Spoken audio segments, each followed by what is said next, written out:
அனைவருக்கும் வணக்கம். அகோரி கலையரசன் பற்றி அவருடைய நியாய தில்லுமுல்களும் அவருடைய எதிரிகளினுடைய சூழ்ச்சிகளை பற்றியும், இவர் எப்படி அகோரியாய் மாறினார், எப்படி இந்த நிலைக்கு உயர்ந்துள்ளார் என்பதை பற்றி நம்ம கொஞ்சம் அலசி ஆராய்ந்து பார்ப்போம். அகோரி கலையரசன் டிக்டாக்ல அவரும் அவருடைய இணையரும் ரொம்ப புகழ் வாய்ந்த கலைஞராக இருந்திருக்கிறார். அது மட்டும் இல்லை, அதற்கு முன்பே நாடகத்துறையிலையும் இருந்து நல்லா நடித்து அவர் ஒரு புகழ்பெற்ற கலைஞராக, மிகவும் ஒல்லியான உருவமாக இருந்தாலும் அவருடைய நடிப்பு திறன் வேகத்தக்க வகையில் இருந்திருக்கு. பல வேடங்கள் விட்டு நடிச்சிருக்காரு. அந்த நடிப்பை மேலும் மேலும் மெருகேற்றி அப்படியே டிக்டாக்கு வந்தார், இன்ஸ்டாகிராம் வந்தார், அப்படியே யூடியூப்புக்கும் தாவி மில்லியன் சப்ஸ்கிரைபரை பெற்று ஒரு வழியாக அவர் ஒரு இடத்தை நோக்கி நகர்ந்திருக்கிறார். அகோரி கலையரசனும் அவருடைய இணையரும். தாங்கள்தான் அகோரி என்றால், அதாவது நிர்வாண சாமியார்கள். வட மாநிலத்தில் தான் அந்த நிர்வாண சாமியார்கள் கும்பமேளாவில் குளித்து கும்பானம் அடிப்பார்கள். எல்லா சாமியார்களும் இப்போ நம்மளுடைய பிரதமர் மோடி அவர்கள் கூட நிர்வாண சாமியார் ஒருவர், அவர் சம்மணமிட்டு உட்கார்ந்துருப்பார். அவரை போய் நம்ம மோடி அவர்கள் பாதம் பணிந்து வணங்குவார். சரி, அவருடைய பேரெல்லாம் இந்த இடத்துல வேண்டாம். நம்ம பிரதமரே அந்த மாதிரி வணங்கினார். அந்த நிர்வாண சாமியார்களை தேடி அரசியல்வாதிகள் போவார்கள். அந்த நிர்வாண சாமியார்கள் எந்தெந்த நிலைகளில், அதாவது பொதுவாக மதம் என்பது விலையில்லா விலைபடு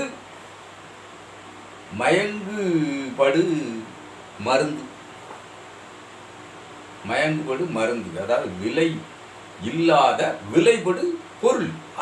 அதுதான் மதம் என்பது. விலை இல்லாத விலைபடு பொருள். அதை விற்றுக்கிட்டே இருக்கும்.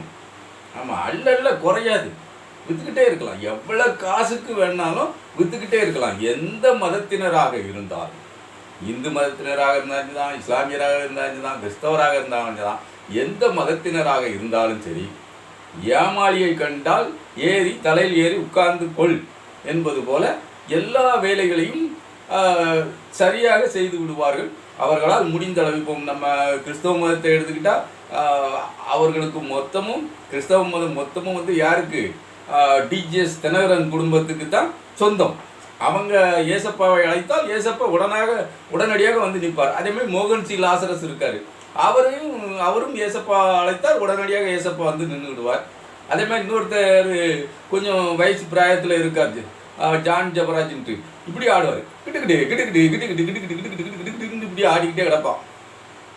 அப்போ அதெல்லாம் ஒரு ஆடம்பரம், நகைச்சுவை மிக்கதாகவும் ஆடம்பரம் மிக்கதாகவும், மக்களை கவரும் வகையில் பேசுவதாகவும், இல்லது மக்களை கவரும் வகையில் அவர்களுடைய நடன அசைவுகள் இருப்பதாகவும் இருந்தால் நிச்சயமாக அது கஞ்சா குடிச்சிட்டு சக்கி வாசுதேவ் ஒத்த காலில் சிவராத்திரிக்கு நட்டமாக நின்றுக்கிட்டு இருந்தாலும் சரி, இல்லை நாண்டுக்கிட்டு இருந்தாலும் சரி, அது வழிபடு, அதாவது விலைபடு பொருள்.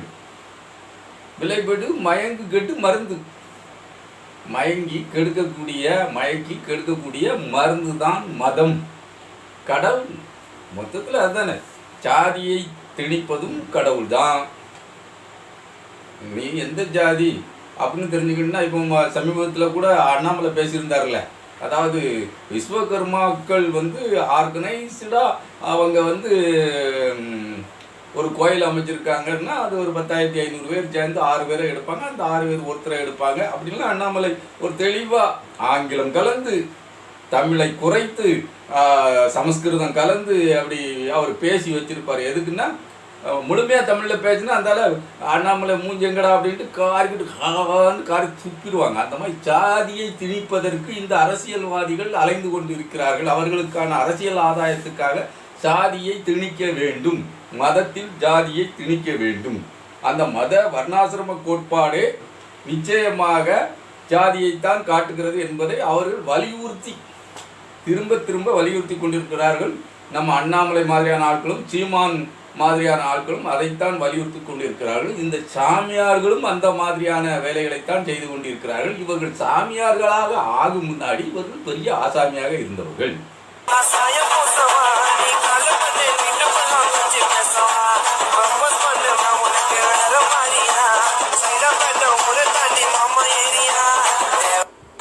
இந்த அகோரி கலையரசன் பிணத்தோடு உறவு கொண்டதாக கூட சொல்லுதாரு. பிணத்தோடு நான் உறவு கொண்டிருக்கிறேன் அப்படின்னு ஒரு இடத்துல பதிவு பண்ணுதாரு. பிறகு காளியை, அதாவது இந்துக்கள் வழிபடக்கூடிய தெய்வமாகிய காளியை, அதாவது எல்லாருக்கும் ஒவ்வொருத்தருக்கும் ஒவ்வொரு கருத்துக்கள் இருக்கலாம், மாற்று கருத்து இருக்கலாம், இருந்தாலும் அந்த அகோர கலையரசன் சொல்லுவதாக வருது. காளியை நான் நிர்வாணமாக பார்த்திருக்கேன், நான் நிர்வாணமாக வைத்து வழிபடுகிறேன். ஆமாம், அகோரி என்றாலே நிர்வாணமாக இருக்கவங்க தாங்காரு. ஆனால் முழுக்க முழுக்க வேட்டியை எல்லாம் கட்டியிருக்காரு, காவி துணியாக அணிஞ்சிருக்காரு, மாலை எல்லாம் ஜகட்டு மேனிக்கு போட்டிருக்காரு. அது மட்டும் இல்லை, அதாவது சட்டம் என்ன செய்து கொண்டிருக்கிறது, இந்த மாதிரியான ஆட்களை ஒடுக்குவதற்கு சட்டம், அதாவது இவங்களெல்லாம் நாட்டில் இருக்காத அளவில் பார்த்து கொள்வதற்கு சட்டம் தன் கடமையை செய்கிறதா அப்படிங்கிறத பார்க்கணும். வடநாட்டில் இருக்கக்கூடிய அகோரிகள் அவங்க அந்த கும்பமேளாவுக்கு மணி ஆட்டிக்கிட்டு டைங் டைங் டைங் மணி ஆட்டிக்கிட்டே போய் கும்பமேளாவில் முங்கி எத்திச்சுட்டு வந்துருந்தாங்க. அதை பெரிய விழாவாக கொண்டாடிக்கிட்டு இருக்காங்க. அவங்க தான் அகோரி அப்படின்னுக்கிட்டாங்க. சில அகோரிகள் பிணத்தின் மீது உட்கார்ந்து பிணந்தினிகளாக இருக்காங்களாம். ஆமாம், பிறகு பிணத்தினுடைய மண்டை ஓட்டை எடுத்து அதில் மண்டை ஓட்டில் இருந்து வரக்கூடிய, அதாவது மண்டை ஓட்டை எரிய வச்சு அதில் இருந்து வடித அந்த ஒரு பொருளை, அந்த வடியக்கூடிய அந்த பொருளை இவங்க சேகரித்து வச்சு மையி அப்படின்ட்டு கொடுக்காங்க. அந்த மையை வச்சு நிறைய வர வசியம் பண்ணிடுவாங்களாம். வசியம் பண்ணி எல்லாத்தையும் பண்ணிடக்கூடிய அளவில் இருக்குது அப்படிங்கிறாரு. நம்ம அந்த அகோரி கலையரசன் இருக்கார்ல, அவர் என்ன சொல்லுதாரு, நான் நினச்சா அப்படி கோபம் வந்துடுச்சுன்னா சட்டக்குன்னு போட்டு தள்ளிடுவேன், யாரை வேணாலும் போட்டு தள்ளிடுவேன். இவங்கெல்லாம் எங்கே இருந்து வராங்க, எப்போ வராங்க, அப்படி போட்டு தள்ளிடக்கூடிய அளவில் இவங்களுக்கான சக்திகள் அப்படி இருக்குன்னா, இல்லை இவங்க கையில் தான் கில்லட்டின் கொடுத்து வச்சுருக்காங்களா, இல்லை துப்பாக்கி எது கையில் வச்சுருக்காங்களாப்பா, கோபம் வந்த உடனே போட்டு தள்ளிடுறதுக்கு அப்படி சுலபமாக போட்டு தள்ளிட முடியுமா? ட்ரிக்கரை அமுக்க முன்னாடியே அவன் இவனை பதம் பார்த்துருவானே. கொரோனாலாம் வந்துச்சு இல்லையா, இந்த கொரோனா எத்தனை பேரை கொண்டு போச்சு. இந்த மாதிரி ஆட்களெல்லாம் கொண்டு போகாமல் இன்னும் வச்சிருக்க, அதுதான் ஏன்னு நமக்கு இன்னும் விளக்கமே விளங்க மாட்டேங்குது. நான் வந்தால் இது பண்ணிடுவேன், போட்டு தள்ளிடுவேன் அப்படின்னு சொல்லலாம். அவங்க வந்தாலும் சொல்லுறதை பார்த்துக்கிட்டுங்க, அப்படியே சொல்லுதான். யார் மேலே சாமி வருதோ ஆடுற சாமி அவ கைக்குள்ள என்ன பொருள் இருக்குன்னு சரியாக சொன்னாதான் அது சாமி, இல்லைன்னா அது டுபாக்கூர் சாமி.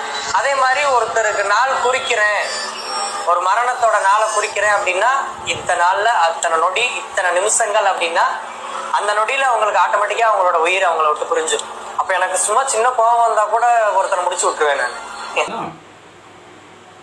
இந்த மாதிரி பேசக்கூடிய இவர்கள்லாம் இயல்பிலே ஒரு இவர்களுடைய குணம் தெய்வத்தை வழிபடும் குணமாக இவர்களிடம் இருக்குமா, இவர்களுடைய குணம் அந்த நிலையில் தான் இருக்குமா, இருக்கக்கூடிய குணமாக இருந்தால் இப்படி ஒரு கோர எண்ணத்தோடு பேசுவார்களா?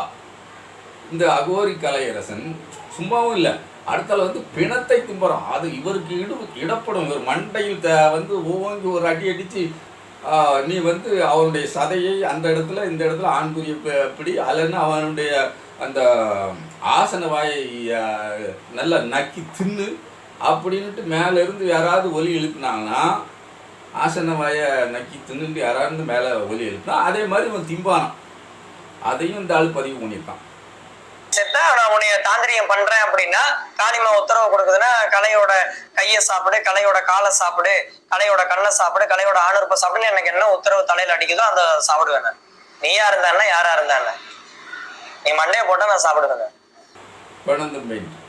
பார்த்துட்டு இந்த மாதிரி பதிவு பண்ணி பேசக்கூடிய, பிணத்தை எடுத்து திம்பைன்னு சொல்லக்கூடியவன், நான் யாரையும் போட்டு தள்ளிடுவேன்னு சொல்லக்கூடிய இவன் மீது சட்டம் கருணை காட்டுகிறதா, இல்லை சட்டம் ஏன்னா தானாக வழக்கு பாயலைன்னா எந்த முறையில் வழக்கு பாயுது? இப்போ சாமிகள்னா என்ன வேணாலும் பேசிட்டு போகலாமா? வன்முறையை தூண்டக்கூடிய அளவில் இவனுக்கு போட்டியாளர்களாக 2 பேர் இருக்காங்க, மலாய்க்கா, ரஜினி அம்மா. இந்த 2 அம்மாக்களும் என்ன பண்ணுனாங்கன்னா, இவனுக்கு போட்டே இவன் இது காளியம்மாவை இப்படி நிர்வாணமாக நான் பார்த்தேன், நிர்வாணமாக செஞ்சேன். காளியம்மா இவன் நான் அப்படியே சொல்லலைன்னு சொன்னா கூட நான் நிர்வாணமாக செஞ்சேன். டிக்டாக்ல புண்ணுன்னு பண்ணி எடுத்திருக்கான். ஆமாம், நான் நினச்சா செய்வனை செஞ்சு போட்டு தள்ளிடுவேங்க. ஏன் நாம் கூட இப்போ அவனுக்கு எதிராக இந்த மாதிரியான விசமிகளுக்கு எதிராக மக்கள் வந்து விழிப்புணர்வு பெறணும் அப்படிங்கிறதுக்காகத்தான் நம்ம வீடியோ போடுறோம். இந்த விழிப்புணர்வை மக்கள் பெற வேண்டும். இதெல்லாம் வந்து ஒரு பொய்யான ஒரு மாயத்தோட்டம், நகைச்சுவைக்காக இல்லை வியூஸ் போகிறதுங்கிறதுக்காகவே இவனை நிறையா பேர் வந்து இன்டர்வியூ பண்ணுதாங்க. இன்டர்வியூ பண்ணுறதே இவனுடைய பேச்சு வியூஸ் போகுது நிறையா அப்படிங்கிறதுக்காக இன்டர்வியூ பண்ணுறாங்க. அவனுக்கு நல்ல காசு வருமானம், இவங்க யூடியூப் சேனலுக்கும் நல்ல வருமானம். இப்போ நம்ம அந்த நோக்கத்தில் பேசலை. நீ 10 பேர் பாரெல்லாம் பாராமல் கூட இரு, அதை பற்றி ஒன்றும் இல்லை. இது யார் போய் சேரக்கூடிய 1-2 பேருக்காக போய் சேருதா கருத்து, நீ திருந்துவியா, திருந்து அப்படிங்கிறது நம்மளுடைய எண்ணம். அதைத்தான் கேட்கும். அதாவது வந்து இது தெய்வம், கடவுள், அந்த மதம் என்பதெல்லாம் வந்து உனக்கான வியாபார பொருள். நீ அங்கே உனக்கான தின்பண்டம் நீ விரும்பக்கூடியது. அதாவது எல்லோரும் விரும்பக்கூடிய தின்பண்டம் அங்கே இருக்கிறது. நீ உன் மனசுக்கு பிடித்தமான பொருள், விரும்பக்கூடிய பண்டம் இருக்குது. நீ போய் மாதிரி மொச்சிக்கிடக்கூடிய அளவில் தான் இருக்குது. நீ அதை விட்டு மீண்டு வரமாட்ட. அது உனக்கு விரிக்கப்பட்ட வலை. அந்த வலையிலிருந்து வெளிவருவதற்கு ஒருபோதும் அந்த இந்து, கிறிஸ்தவன், இஸ்லாமியன்கிற கட்டமைப்புக்குள் உன் மனது மாய்ந்து போய் கிடக்கும்போது அந்த வலையை விட்டு உன்னால் வெளியில் வரவே முடியாது. அந்த வலைக்குள் மாட்டிக்கொண்டால் நான் என்ன ஜாதி, அவன் என்ன ஜாதி, அப்போ இது நம்ம கோயில், அது அவன் கோயில். ஒரு இந்துவால் இன்னொரு கோயிலுக்குள், அந்த இந்து கோயிலுக்குள் போக முடியாது. அதே இந்துவால் இன்னொரு கோயிலுக்குள் போகிறதுக்கு மனசே வராது. இன்னொரு இந்து கோயிலுக்கு போகிறதுக்கு மனசே வராது. ஒரு இந்துவால் இன்னொரு இந்து கோயிலுக்கு போகவும் முடியாது, போக விட மாட்டான் அந்த கோயிலுக்காரன். அதே இந்துவால் இன்னொரு கோயிலுக்கு போக மனசு வராது. ஏன்னா அவன் கட்டியிருக்கவன் அதுவும் இந்து கோயில்னா கூட, அவனும் இந்து தான்னா கூட அவன் இவனுக்கு கீழே உள்ள. அப்போ எனக்கு கீழே ஒருத்தன், அவனுக்கு கீழே ஒருத்தன், அவனுக்கு கீழே ஒருத்தன் அப்படின்னு படிநிலையாக சுமந்து வாரது தான் இந்த சாரிய கட்டமைப்பும் இந்த இந்துத்துவ கட்டமைப்பும். அந்த கட்டமைப்பை பேணுவதற்காகவே புறப்படுத்தது போல் இந்த மலாய்க்கா, ரஜினி அம்மா இவர்கள்லாம் நினைச்சாங்கன்னா 8 நாளையில் புதுசாக ஒருத்தரை முதலமைச்சர் ஆக்கிடுவாங்க. ஏன் நம்ம கலையரசனே அதைத்தான் சொல்லுதார். நான் நினச்சா 8 நாளையில் முதலமைச்சர் ஆக்கிடுவேன். ஆமாம், என்கிட்ட அதுக்கான எல்லா சுவிட்சுகள்லாம் இருக்குது. நம்ம லைட்டை போட்டால், சுவிட்சு போட்டால் லைட் எரியும். அப்படி எல்லாம் வயரிங் செட் பண்ணி வச்சுருக்கேன். வயரிங்கை செட் பண்ணி வச்சுட்டேன். அதனால் 8 நாளையில் முதலமைச்சர் ஆகிடுவேன். உன் கூட பொண்ணு சேர்த்து வைக்கணுமா, சேர்த்து வச்சுருவேன். சரி, அவன் கேட்கான், அப்போ அந்த நயன்தாராவை என் கூட சேர்த்து வச்சிடலாமா அப்படின்ட்டு அவன் புகைப்படத்தை காட்டினானா, இது உனக்கு தேவையா, இது நடக்கக்கூடிய காரியத்தை பேசியா, எங்கே வரான் பாரு. அவனால் முடியாது அப்படிங்கிற போது மாற்றான். மற்றவங்களை நான் சேர்த்து வைப்பேன். காதலர்களாக இருந்தால் நான் சேர்த்து வைப்பேன். காதலர்களாக இருந்தால் அவன் தான் காதலிக்கான பிறகு அவனை சேர்த்து வைக்க இந்த நாய் எதுக்கு? அவங்க வீட்டில் அது பிரச்சனை பண்ணால் அவங்க மனசை மை கொடுத்து வசியம் பண்ணி சேர்த்து வைப்பாங்க. இந்த கழுதைக்கு வாசம் வந்து பணம் தான் வாசம். அந்த வாசத்துக்காக இந்த கழுதை எங்கே வாக்க வேண்டாலும் எரியும், இல்லைன்னா கடிக்கும். அதுக்கு வந்து வசதியாக இருக்குது. இப்போ இந்த கழுதைக்கு வந்து வெளியே வர முடியலை. இந்த கழுதைக்கு இங்கே வந்து வெளியே வர முடியாத அளவில் நெருக்கடி இருக்குது அப்படின்னு தானாக புலம்புது. ஏன்னா அடிக்கிறதுக்கு இப்போ வீட்டை சுற்றி 30 பேர் ரெடியாக கத்தியோடு ரெடியாக இருக்காங்க, அங்கே ரெடியாக இருக்காங்க. மலாய்க்கா ஆள் வச்சுருக்கான், ரஜினி அம்மா ஆள் வச்சுருக்கா அப்படின்ட்டு. இந்த ரஜினி அம்மாவும் மலாய்க்காவும் இந்த அகோரியும் இருக்குதே வட சென்னையில் தான். ஆமாம், அங்கே இருந்துக்கிட்டு இவங்க பண்ணுறது எல்லாமே ரவுடித்தனமும் இவங்களுக்கு வியூஸ் போகிறதுக்காக. நான் நினச்சா இப்போ சீமானம் கொண்டாந்து மேலே நிப்பாட்டிடுவேங்குது. போய் நிப்பாட்டேன். ஏன் நினச்சான்னு ஏன் சொல்லிக்கிட்டு இருக்க? இப்போ ஒரு பாராளுமன்ற தொகுதியில் எம்பியாக்கு காட்டு, சீமானை நிற்க வச்சு எம்பியாக்கு உன் திறமையை தான் நம்ம பார்த்துருவோமே. ஏன் ஒரு பாராளுமன்ற தொகுதியில் சீமான் கட்சிக்கு டெப்பாயிட்டு வாங்க வையேன். இந்த மலைக்கா, இந்த மயிலுக்கா, இந்த அது என்ன ரஜினி அம்மா, இந்த மூதவிகள்லாம் ஒரு பாராளுமன்ற தேர்தலில் நம்ம சீமான் கட்சியை சேர்ந்தவரை ஒருத்தனை டெப்பாயிட்டு வாங்க வை. அதெல்லாம் சீமானே நிப்பாட்டி பாராளுமன்றத்துக்கு அனுப்பி வைய. அதுக்கு வாங்கிட்ட அந்த மசுருங்கிற அந்த இது இருக்கா? அந்த பவுரு இந்த கடவுளை வழங்குற பவுரு உன்கிட்ட இருக்கா? இல்லை நீ கடவுளை தான் கண்டு தொலைச்சிக்க. அது கண்டு தொலைச்சா எனக்கு கொஞ்சம் காட்டி தொலை. நீ கண்டு தொலைச்சேன்னா எனக்கு கொஞ்சம் காட்டி தொலை. நம்பி தொலைச்சிருந்தேன் நானும். அதில் என்ன பெரிய இருக்குது? நானும் பலர்கிட்ட கேட்டேன், எப்போ கடவுள் இருந்த காட்டப்பா நானும் நம்பி தொலைக்கேன், உன்னோட நானும் பயணிக்கிறேன், காட்டி தொலையேன். ஏன் நம்மக்கிட்ட பிரிவினை வச்சு பேதம் வச்சு நம்மளை நிற்க வச்சு கொள்ளுதான், இந்துன்னு சாவுதான்.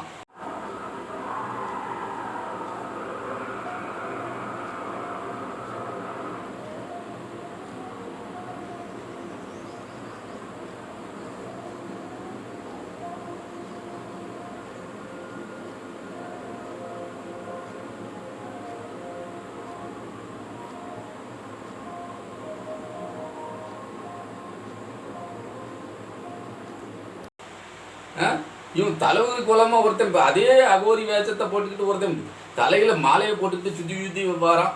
இந்த மக்களுக்கு என்ன நன்மை செஞ்சாங்களா? 6 லட்சம் கோடி ரூபாய்க்கு விளம்பரம் மட்டுமே செஞ்சுக்கிட்டு இருக்கான் ஒருத்தன். 6 லட்சம் கோடி ரூபாய்க்கு தன்னை முன்னிலைப்படுத்துவதற்கு நாடு முழுமைக்கு விளம்பரம் மட்டுமே செஞ்சுக்கிட்டு இருக்கான் ஒருத்தன். இந்த மக்களுக்கு ஏதாவது நல்லது செஞ்சுருக்கானா? சிலிண்டர் 400 ரூபாய் இருந்த சிலிண்டரை 1200 ரூபாய்க்கு விலையை ஏற்றிட்டு 100 ரூபா குறைச்சிட்டான்னா அவன் பெரிய மனுஷனா? நீ குறைச்சவே மாறி கூட்ட மாட்டியா? 58 ரூபாயா இருந்த பெட்ரோலை 110 ரூபாய் ஆக்கிட்டிய. அதை நீ என்ன சொன்ன? 40 ரூபாய் ஆக்குவேன்னு சொன்னிய, ஆக்கிட்டியா?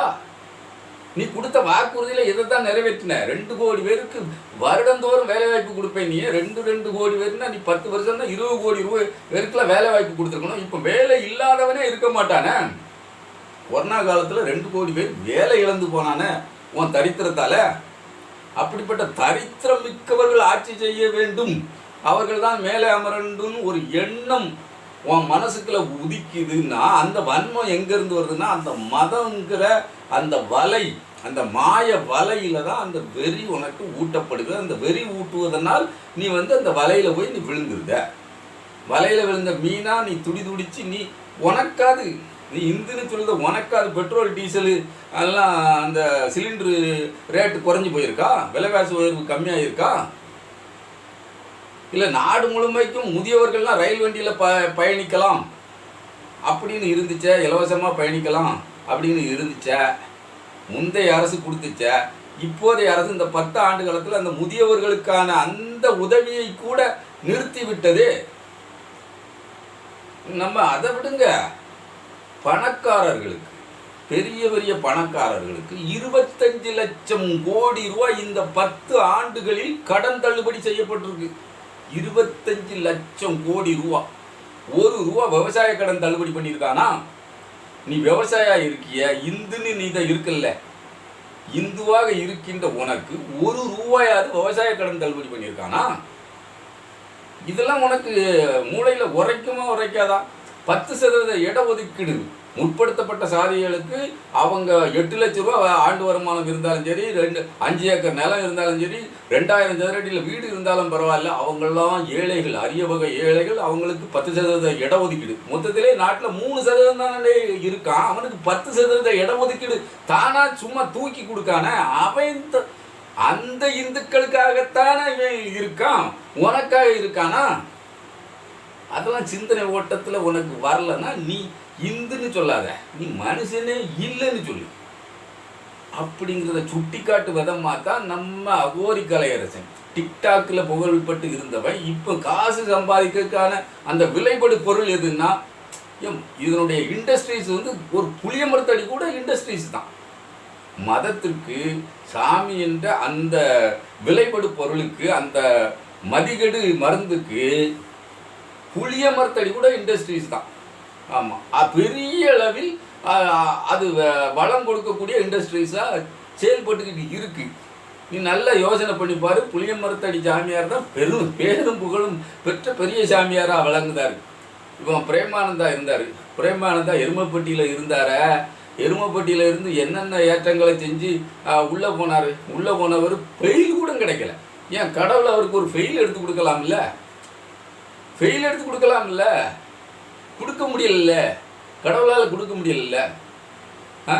அன்னைக்கு வேணா பிஜேபி ஆட்சி இருந்தால் பெயில் கிடைச்சிருக்கும், அப்படி தானே? போலி சாமியார்களுக்கெல்லாம் பெயில், இல்லைன்னா கைலாசான்னு ஒரு தனி நாடு கிடைக்கணும்னா பிஜேபி ஆட்சிக்கு வரணும். அப்போ சுபிச்சமாகவே போலி சாமியார்கள் வாழ்வார்கள். அந்த மாதிரி இப்போ இந்த அகோரி கலையரசன் பிணந்துன்பேன்னு பேசிக்கிட்டு இருக்கான்.